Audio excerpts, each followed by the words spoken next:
वेदना घेऊन आलेत आणि तुम्ही वेदनेवर लक्ष देणार, आमच्या डोळ्याचं पाणी पुसिनात म्हणून त्यांना राग येतो. बरं तुम्ही लवकर नका का पुसिनात, मी उपोषण करून करून मेल्यावर मग द्या, हरकत नाही, काय अडचण नाही माझी, मी बलिदान द्यायला तयारच झालेलो आहे. वेदना घेऊन आलेत आणि तुम्ही वेदनेवर लक्ष देणार, आमच्या डोळ्याचं पाणी पुसिनात म्हणून त्यांना राग येतो. बरं तुम्ही लवकर नका का पुसिनात, मी उपोषण करून करून मेल्यावर मग द्या, हरकत नाही, काय अडचण नाही माझी, मी बलिदान द्यायला तयारच झालेलो आहे.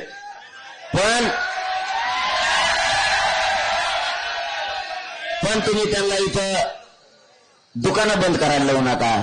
नसता तुमच्या बी महाराष्ट्रात सभा असल्या की पुढे तसंच होणार आहे. मग अहो खरं सांगतो, आपण काढला पण ठेवत नसतो. आमचे पोर आले म्हणून तुम्ही टपऱ्या बंद करणार, हॉटेल बंद करणार, सगळं पाण्याचं बंद करणार. आम्ही पण तुमच्या तिकडे सभा असल्या तर तुमच्या जी द्यायची ते पाईपलाईन आमच्या गावातून गेले असले तर आम्ही तिचं पाणी त्या दिवशी पुरतं बंद करणार. तुमचं रेस्ट हाऊसलाच गेलं असलं पाणी तर आम्ही ते बंद करणार, आमच्या रानातून गेलेलं असलं तर. कारण तुम्ही आम्हाला मुंबईत पिऊन दिलं आणि आपण बोलतो ते करतो.